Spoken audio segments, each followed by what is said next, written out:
Hello दोस्तों, कैसे हैं आप सब। तो जैसा कि हम लोग UP triple S C PET के लिए इतिहास का टॉपिक वाइज सिलेबस कवर कर रहे हैं, तो उसी सीरीज में आज हमारी इतिहास की तीसरी क्लास होने वाली है। आज की क्लास में हमारा टॉपिक रहेगा सिंधु सभ्यता। वीडियो इम्पोर्टेंट है, लास्ट तक ज़रूर देखिएगा। चलिए शुरू करते हैं।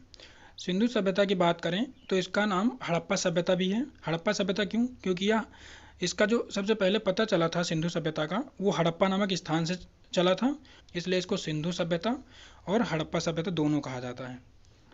आगे बात करते हैं इसकी समय सीमा की। तो इसकी समय सीमा जो थी वो 2500 बीसी से लेके 1750 बीसी तक रही है। जो पाषाण काल था वो पाषाण काल के जस्ट बाद की ये सभ्यता है। नदी की बात करते हैं तो यह सिंधु नदी के किनारे मिली थी, ऊपर अभी हमने पढ़ा। और इसकी सबसे पहले जो जानकारी दी थी वो दी थी चार्ल्स मैसन ने। सबसे पहले नामकरण किसने किया इसका, सिंधु सभ्यता का नामकरण किसने किया? तो जॉन मार्शल ने। फिर बात करते हैं इसके आकार की। इसका आकार था त्रिभुजाकार। फिर आता है समकालीन सभ्यताएं। जो हड़प्पा सभ्यता की समकालीन सभ्यताएं थी, मतलब जिनका समय काल इसके आसपास ही था, वो थी चीन की सभ्यता और मेसोपोटामिया की सभ्यता। ये दो सभ्यताएं थी। आगे बात करते हैं इसके विस्तार की। तो जब हम मैप बनाते हैं तो सबसे ऊपर की ओर उत्तर दिशा रखते हैं, नीचे की ओर दक्षिण दिशा, ये पूर्व दिशा और ये पश्चिम दिशा। तो इसका जो सबसे उत्तरी स्थल था वो था मांडा, जो कि कहाँ पे है? लद्दाख में है, आधुनिक लद्दाख में स्थित है, और यह चिनाब नदी के किनारे था। इसकी पूर्वी सीमा की बात करें तो आलमगीरपुर, जो कि उत्तर प्रदेश के मेरठ जिला में है, और यह हिंडन नदी के किनारे स्थित है। इसकी पश्चिमी सीमा की बात करें तो यह कहाँ पे है? सुतका गैंडोर में। सुतका गैंडोर कहाँ है? आधुनिक पाकिस्तान में, जो कि डास्क नदी के किनारे स्थित है। और इसकी दक्षिणी सीमा की अगर बात करें तो यह थी दैमाबाद में, जो कि महाराष्ट्र में है, आधुनिक महाराष्ट्र में। यह प्रवरा नदी के किनारे थी। आगे देखते हैं, कुछ ट्रिक देख लेते हैं इसके स्थल और नदियों की। तो स्थल की ट्रिक है सम एडी। आप क्या करिएगा, यहाँ से पश्चिम साइड से स्टार्ट करिएगा और इसको क्लॉकवाइज घुमा दीजिएगा। यहाँ से सम, यहाँ से सा उठा लिया, यहाँ से मा, यहाँ से ए और यहाँ से डी। सुतका गैंडोर, मांडा, आलमगीरपुर और दैमाबाद। फिर इसकी नदी की जो ट्रिक है वो है डच हैं पर। डच फिर यहाँ से स्टार्ट करिएगा जहाँ से ये स्थल वाली स्टार्ट की थी, डच सुतका गैंडोर से ड, यहाँ पे च, यहाँ पे हैं, यहाँ पे प, मतलब डास्क नदी, चिनाब नदी, हिंडन नदी और प्रवरा नदी। तो स्थल की हो गई सम एडी और नदी की हो गई डच हैं पर। आगे देखते हैं, ये जो सभ्यता थी वह दो टीलों में विभाजित थी। सिंधु सभ्यता के जो लगभग जितने भी स्थल मिले हैं उनमें से अधिकांश जो हैं वो दो टीलों में ही विभाजित थे, धौलावीरा को छोड़कर। धौलावीरा 3 टीलों में विभाजित थी, लेकिन अगर पूरी सभ्यता की बात करें तो यह मुख्यतः 2 टीलों में ही विभाजित थी। पहला था पश्चिमी टीला और एक था पूर्वी टीला। पश्चिमी टीला में क्या था, यहाँ पे केवल उच्च वर्ग के लोग निवास करते थे, जैसे कि राजा और पुरोहित। पूर्वी टीला में क्या था कि यहाँ पे निम्न वर्ग के लोग निवास करते थे, नीची लोग, जो कि मजदूर और किसान, इस टाइप के लोग। आगे कुछ इम्पोर्टेंट विशेषताएं देख लेते हैं इसकी। तो सिंधु सभ्यता का जो समाज था वह था मात्र सत्तात्मक, और सिंधु सभ्यता एक शहरी सभ्यता थी, ये भी याद रखिएगा। यहाँ के जो घर थे, घर मिले हैं, मतलब घरों का जो उत्खनन में हमें जो भी अवशेष मिले हैं उनसे पता चलता है कि यहाँ की घरों में जो ईंटों का प्रयोग हुआ था। आगे इनकी लिपि देख लेते हैं। तो इनकी लिपि थी भाव चित्रात्मक, जो कि दाएं से बाएं लिखी जाती है, जैसे उर्दू लिखा जाता है ना, वैसे। अर्थव्यवस्था का जो इनकी मुख्य आधार था वो था कृषि। ये लोग कृषि से ही अपना गुजारा करते थे। आगे है इनकी जो मुहर थी उन पे एक सींग वाले जानवर का चित्र मिला है, और इनकी मुहर पर गाय का चित्र नहीं मिला है, ये भी याद रखिएगा कि गाय का चित्र नहीं मिला है। यहाँ पर जो माप तौल के लिए न्यूनतम बाट था वो था 16 किलो का। ये चीज़ें सब इम्पॉर्टेंट हैं। माप तौल के लिए न्यूनतम बाट 16 किलो का। यहाँ की जो सड़कें थी वो एक दूसरे को समकोण पर काटती थी, और ये पूरब से पश्चिम दिशा की ओर होती थी। ये पूरब से पश्चिम दिशा की ओर क्यों होती थी? क्योंकि जब हवा चलती थी तो ये लड़के अपने आप सड़कें जो है अपने आप ही हवा से साफ हो जाती थी। आगे इसके कुछ प्रमुख स्थल देख लेते हैं। तो सिंधु सभ्यता में लगभग 7300 से ज़्यादा स्थल खोजे जा चुके हैं, लेकिन जो जो इम्पोर्टेंट हैं, पूछे जाते हैं, वही हम केवल देखेंगे। सबसे पहला स्थल देखते हैं तो हड़प्पा। इसी स्थल के नाम पर इस सभ्यता का नामकरण हुआ।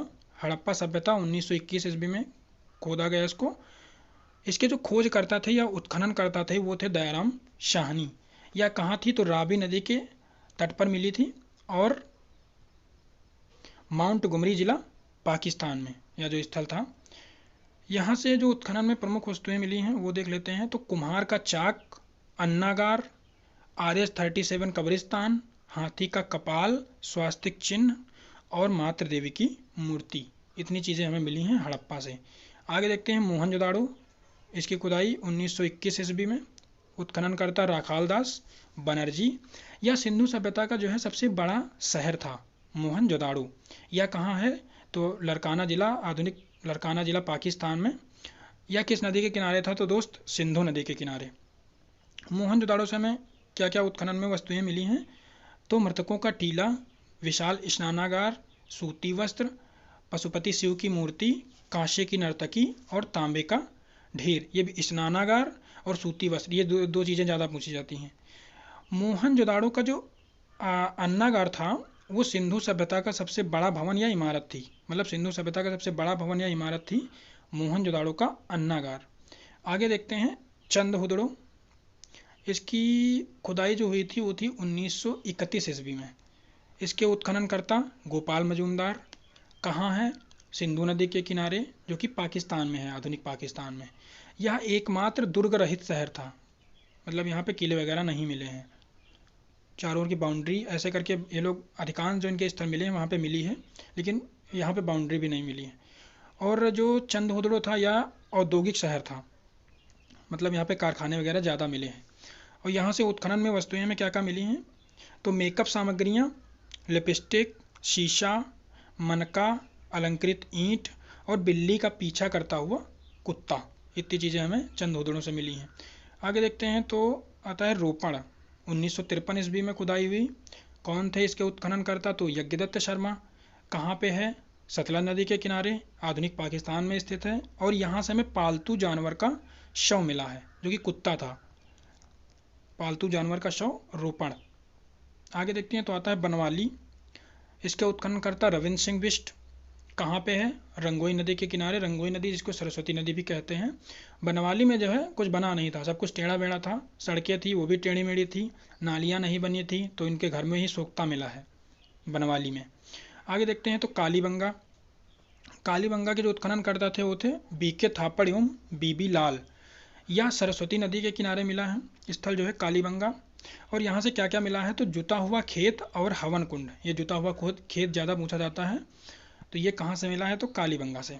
आगे देखते हैं धौलावीरा।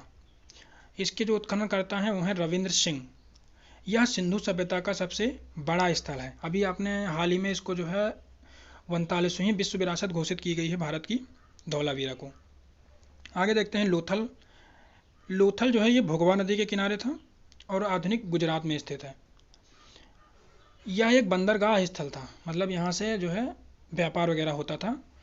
यहाँ के जो दरवाजे थे घरों के वो मुख्य सड़क की ओर खुलते थे। यहाँ पे युगल समाधान मिल रहा है, मतलब स्त्री पुरुष साथ में ही दफनाए जाते थे, जिससे हमें पता चलता है कि यहाँ पे सती प्रथा विद्यमान थी। और यहाँ से हाथी दांत का पैमाना मिला है। एक चीज़ और, लोथल से हमें फारस की मुहर मिली है, जिससे हमें पता चलता है कि इनका जो व्यापार है वो देश विदेश से भी होता था। आगे देखते हैं तो बात आती है सुरकोटदा की। सुरकोटदा से हमें सबसे ज़्यादा इंपॉर्टेंट चीज़ है घोड़े की अस्थियाँ। तो घोड़े की अस्थियाँ अगर पूछ ले तो कहाँ से मिला है सुरकोटदा, और क्या मिला है कलश शवाधान। आगे देखते हैं रंगपुर। रंगपुर से क्या मिली है धान की भूसी। और रंगपुर कहाँ स्थित है तो आधुनिक गुजरात में। आगे कुछ क्वेश्चन देखते हैं, ये इंपॉर्टेंट है, पूछे जाते हैं और इसमें सबसे ज़्यादा कन्फ्यूजन होता है। तो अगर पूछ ले सिंधु सभ्यता का सबसे बड़ा स्थल, अगर मतलब कंट्री मेंशन ना करे तो सिंधु सभ्यता का सबसे बड़ा स्थल होगा धौलावीरा, जो कि गुजरात और पाकिस्तान दोनों जगह स्थित है। अगर ये पूछ ले कि भारत में स्थित सिंधु सभ्यता का सबसे बड़ा स्थल बताओ, तो भारत में सिंधु सभ्यता का सबसे बड़ा स्थल होगा राखीगढ़ी, हरियाणा। ये केवल भारत में स्थित है। और अगर ऐसे पूछ ले कि सिंधु सभ्यता का सबसे बड़ा शहर, तो ऊपर अभी हमने बताया कि मोहनजोदाड़ो है। और इसके जो सिंधु सभ्यता के विनाश का कारण माना जाता है वो माना जाता है बाढ़ को। बाढ़ की वजह से इस सभ्यता का विनाश हो गया। तो दोस्त वीडियो कैसा लगा कमेंट बॉक्स में ज़रूर बताइएगा। Thank you.